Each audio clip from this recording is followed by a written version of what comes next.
On today's Moving the Chains, Jerel, we head to the SCISA ranks, a high-profile program, Porter-Gaud, new head coach Matt Neighbors. Yes, great to get in touch with Coach Neighbors here, coming over from the Peach State.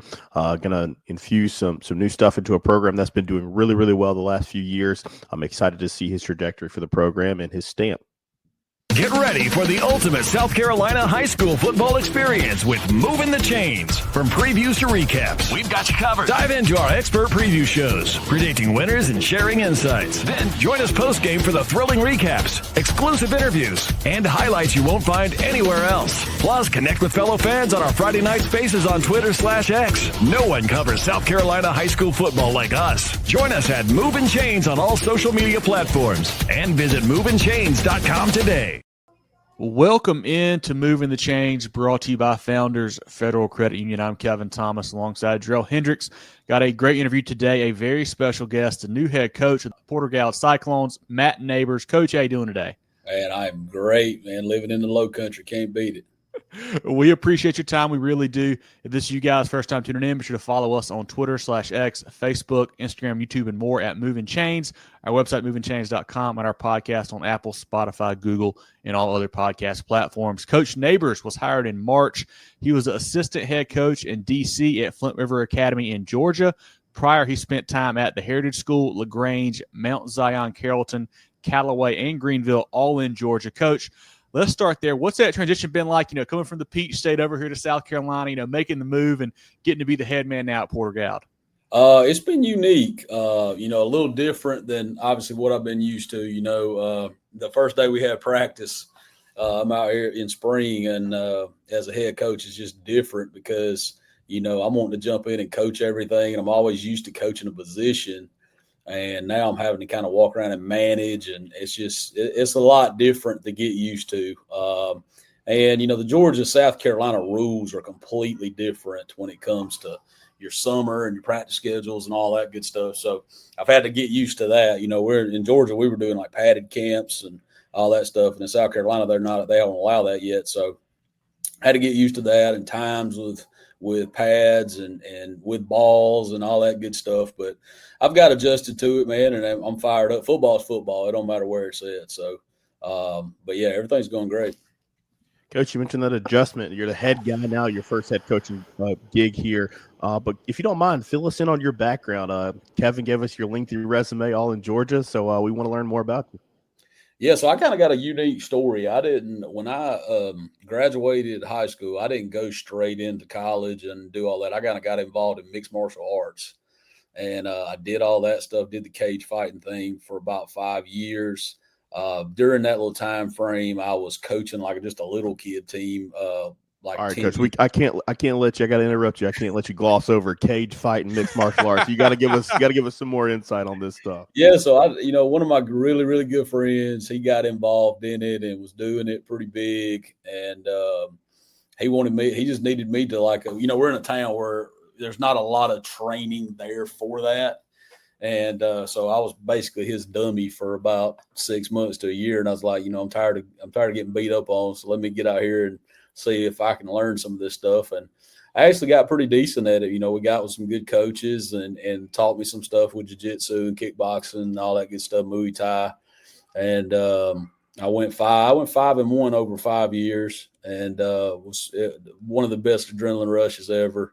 If anything compares to football, it's walking out of the cage and getting in a fight with somebody in the cage. So it was awesome. Obviously, I was a little bit more shredded back then than 50 pounds and got put on since the MMA days. But I did that from 2007 to 2012, and during that little time frame, I was coaching like a little kid team. It was like 10U team, just to, trying to stay around the game. And I just got addicted to coaching, man, and it kind of got in my bloodstream. And I got to the point where I was fighting half the year and fighting and training, and half the year coaching the little kids. And it's like at some point I got to make a choice here, what I want to do, if I want to, take the path of this coaching thing somewhere else, or do I want to go all into the MMA stuff? And obviously coaching is a little bit easier on the body. So I chose the coaching route and got into that. And my crazy thing is my first I went back to school to get my degree, and I'm doing all this stuff while I'm in school. And the first job I apply for, I get, and I get hired as an offensive coordinator straight off the rip, Greenville High School.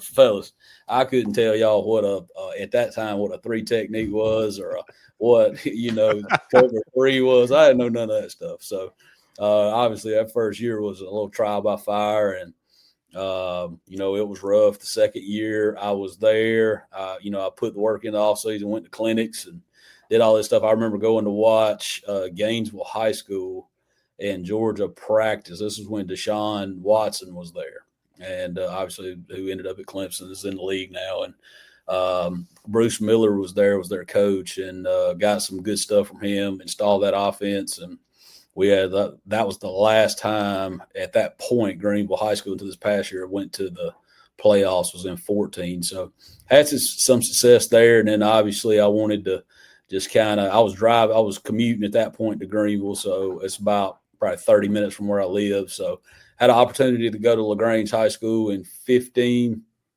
And coach under Diallo Burks, who's now the head football coach at Warner University in Florida, played in the NFL for a long time. Great guy, great coach. Coached under him, coaching quarterbacks for a year and doing their pass game. And then right after that, I had an opportunity to go where I played. I played at Callaway High School and had a chance to coach running backs and be the recruiting coordinator for Coach Pete Wiggins, who's been an unbelievable asset to me in my career. And, I played for him and he gave me a chance there. So I was there for 3 years coaching with him, had some great years. All 3 of those years, 2 of them, we went to the semis in AA and coached a lot of really good players, man. And after that, during that whole point is when I ended up finishing my degree. I got a job straight out of college coaching at Mount Zion in Carrollton under Brad Gordon, who originally was a South Carolina guy. He coached at, he lived in Monk's Corner or somewhere over in there, and coached at a couple of schools in there before he came to Georgia. But man, he's awesome. He's been a kind of a mentor guy for me. And David Thrower who was there as the O-line coach. He's a retired Georgia guy now. Who's like my dad, man. He's, I call him and get advice from him. Everybody in Georgia knows who DT is. So he's been huge in my career. But I was there for a year. I loved it there, man. And then the opportunity came up to be the offensive coordinator at LaGrange High School in 2020, which was that crazy COVID year. And, one of my best friends got the head coaching job, Matt Napier, who's the younger brother of Billy Napier, who's the head coach at Florida. Matt is, been huge in where my career has got to. He's part of the reason I'm here.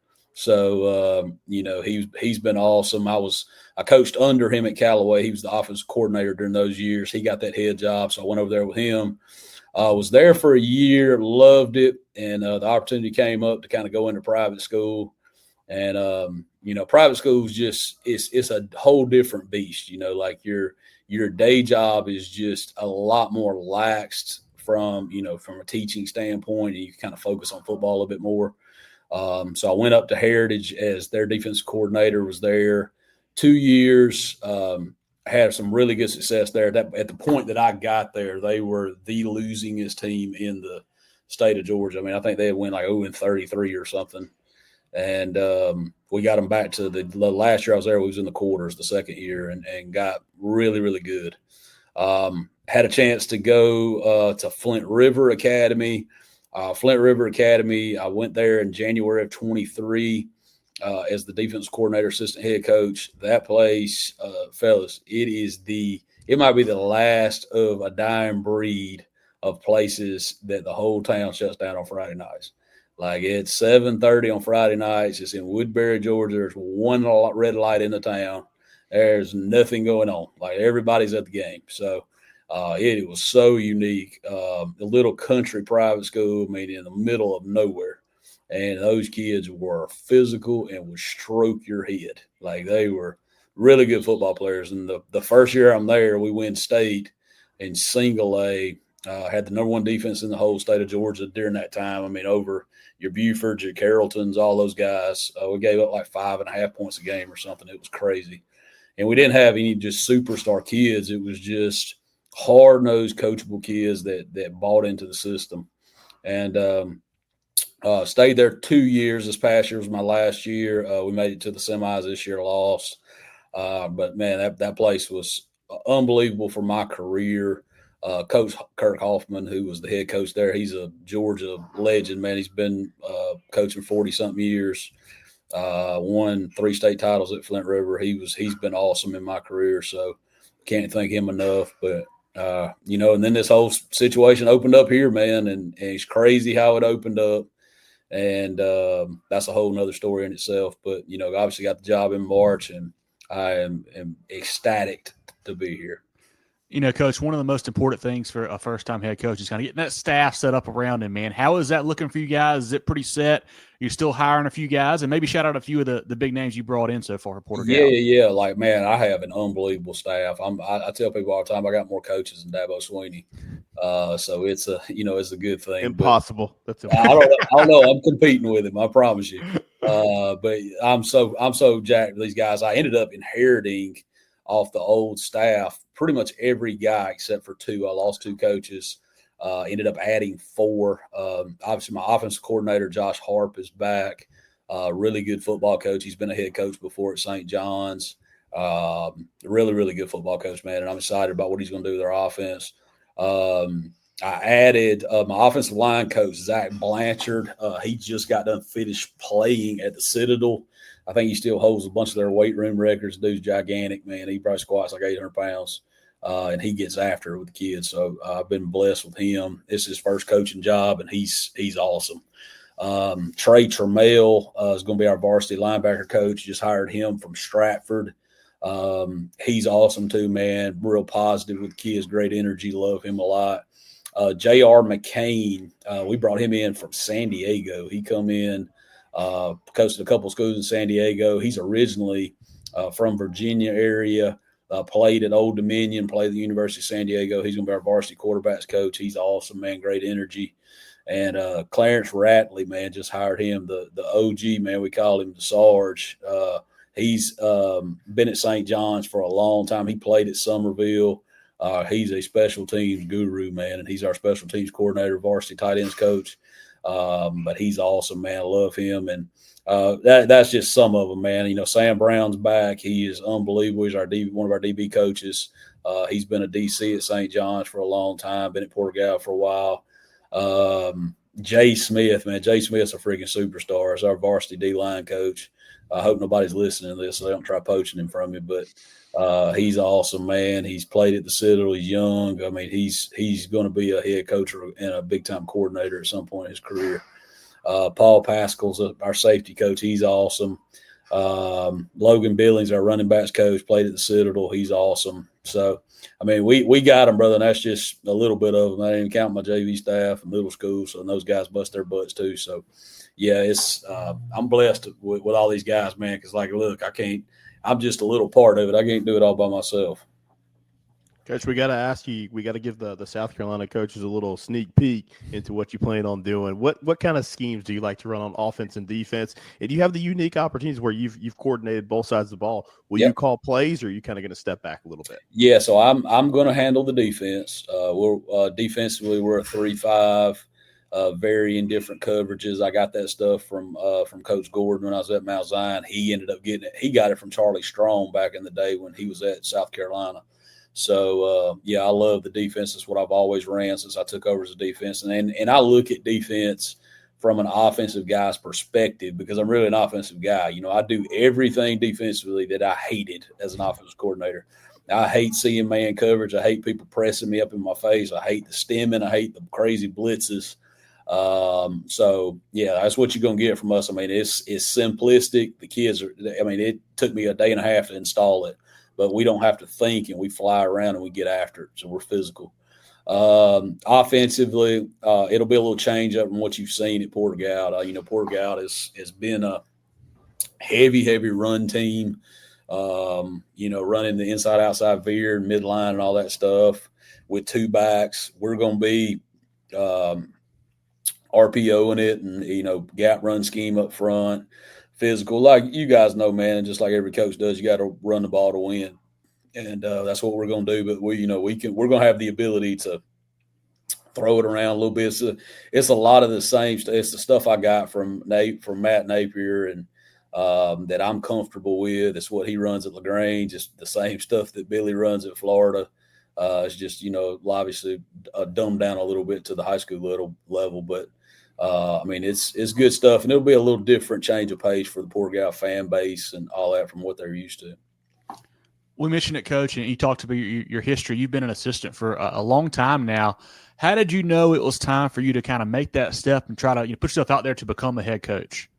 Kevin, it's always been my dream, man. That's kind of what I've always wanted. I feel like if you're in this profession and you don't want to see what you can do, doing it with your philosophy at some point, I'm not sure what you're in it for, so I want to see what I can do. And that's kind of been my dream since I was a little kid. And I'm trying to find the right opportunity. I've had opportunities in the past that just weren't quite right. They didn't feel right, and when this came about, guys, this has been to me personally has been what I felt to be a dream job for, the last 10 years. And, it's crazy that the way it opened up and the opportunities that arose for me to get here. Cause it's not easy for you being 6 hours away in a whole nother state to get an opportunity like this at a place like this. Usually, a lot of, and way higher and worse, a lot of them stay local and guys that they know around the area and stuff. So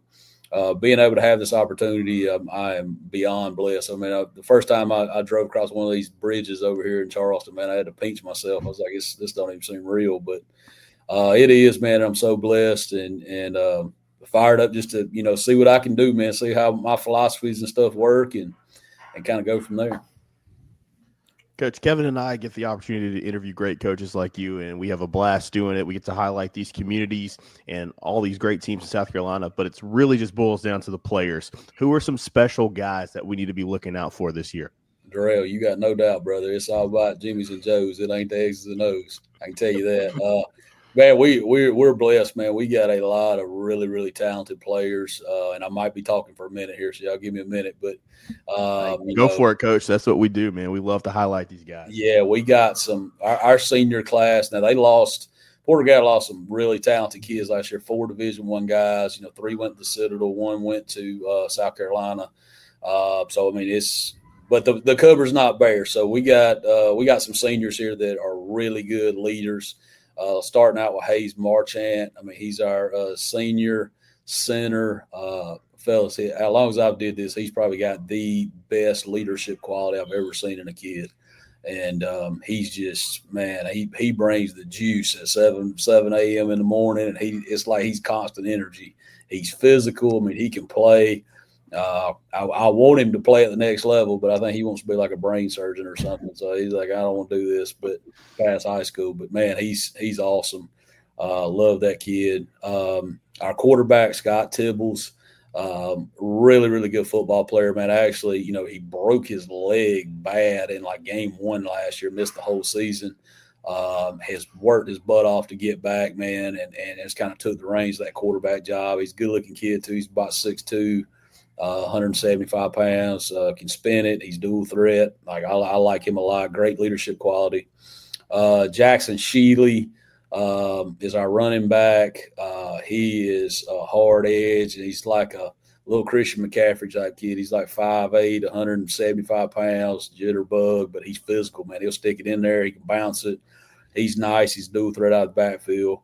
Wes Freeman is a kid that has not played the last couple of years that we got back out here. I nicknamed him La Flama Blanca, the White Flame. He can run. And so he can go get it. Has had an unbelievable summer so far in spring. We're big up front, man. We got two twins, the Matthews brothers, Hugh and Henley. Hugh's a little bit bigger. I think he takes the state from Henley at night, but he's about 6'3", 250. Henley's probably 6'2", 225. Both those kids are really good players.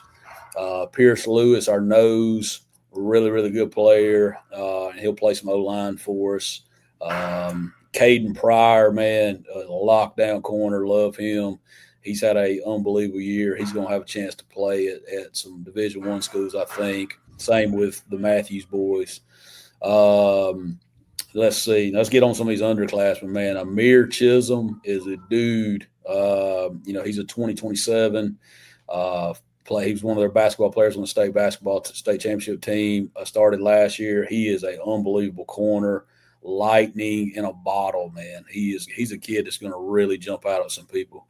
Davin Brown, he started last year as a sophomore for him. He's like 6 foot 230, and we play him at running back. We play him on the D line. He's a dude. Julian Buxton, another leader in that junior group that can freaking play at linebacker. We got some sophomores that I like. Alan Chisholm, that's Amir's little brother. He's probably 6'1", 185 pounds right now, going in 10th grade. Can run, strike you.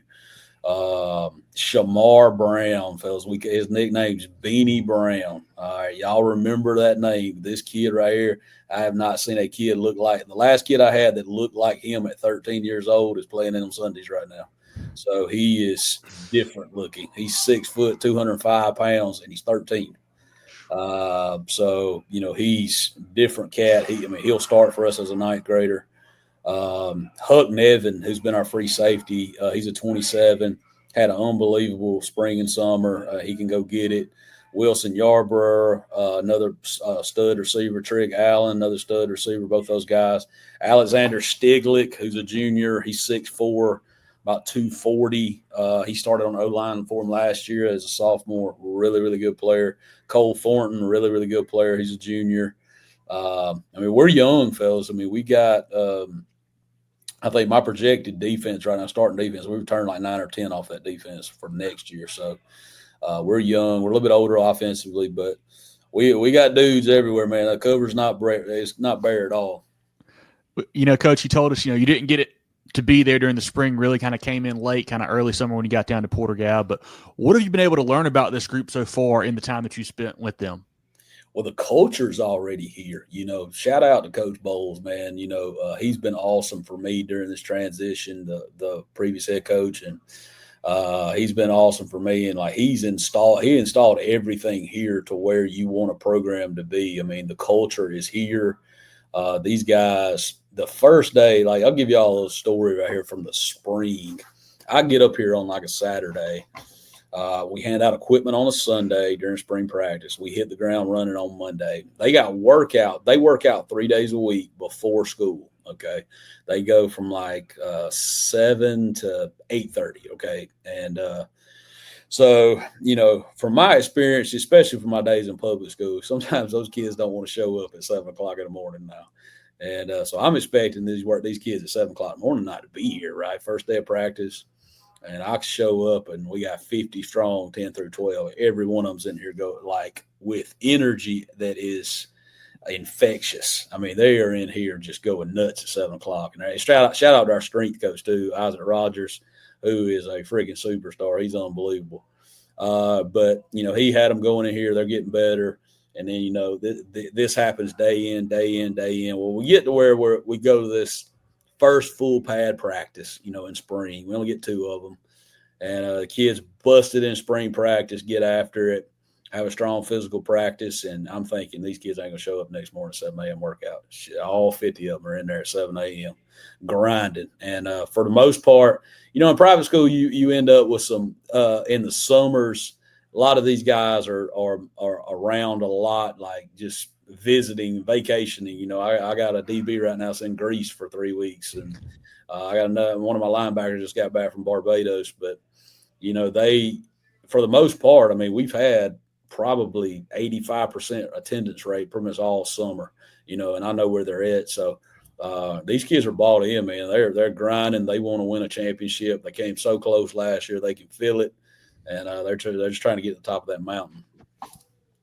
Coach, we're catching you mid-June, so we're in the heart of 7-on-7 season. You told us off air that you guys had one this morning. Are you a fan of the 7-on-7 stuff? And then coming from Georgia, 11-on-11's big there. We just got it a few years ago here in South Carolina. Are you a fan of that as well?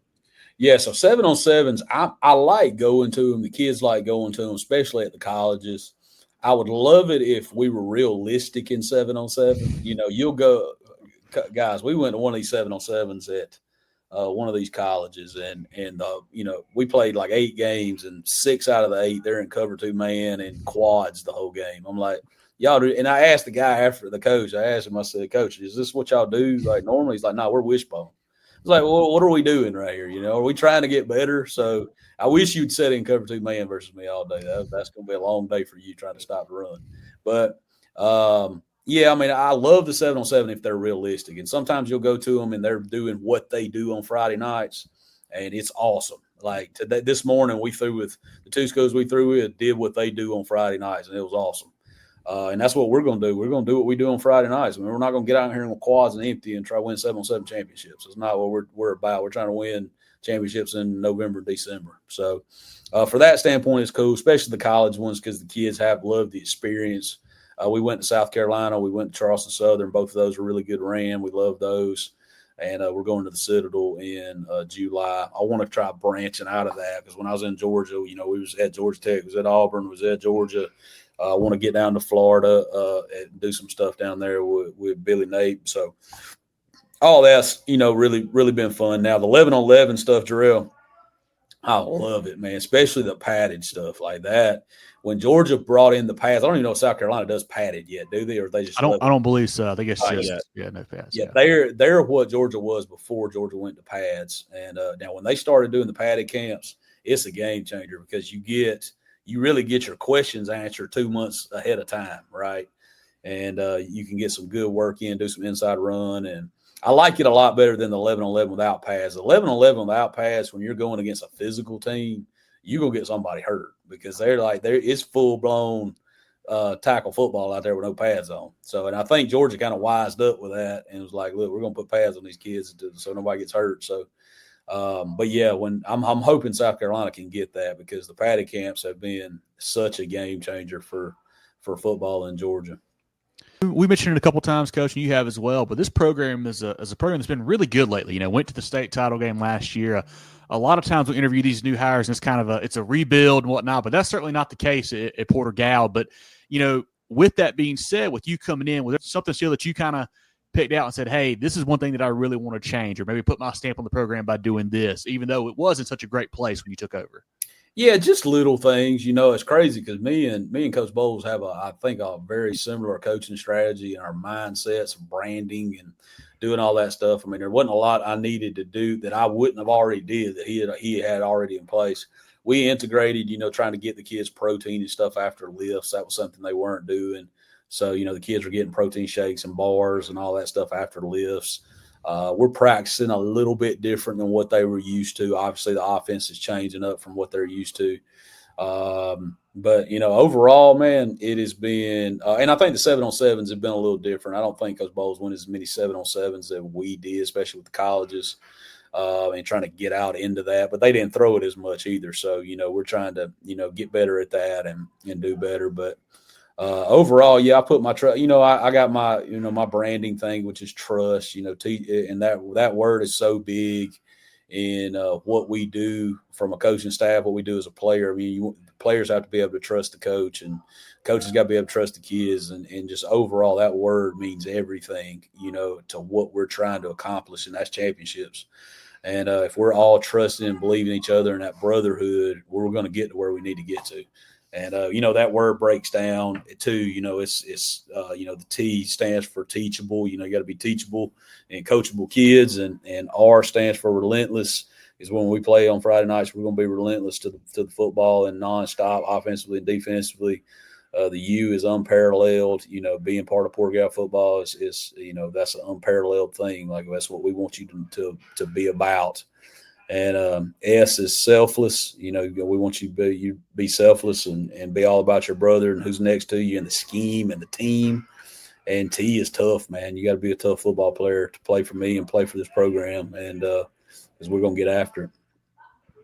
Coach, you can't have a championship level program without, great community support from the parents, boosters, everyone that's involved with it. How has that been, so far? You said you pinched yourself a couple times driving around Charleston. It's a great place to be, but how's that support been for you as you've taken the head coaching job there? Oh, Jerel, this place, the support, the community support, the parents are unreal, man. Like anything that I need for football, you say one word, one call, it's there. Our team moms do an unbelievable job, man. Like, some of these 7-on-7s don't feed you.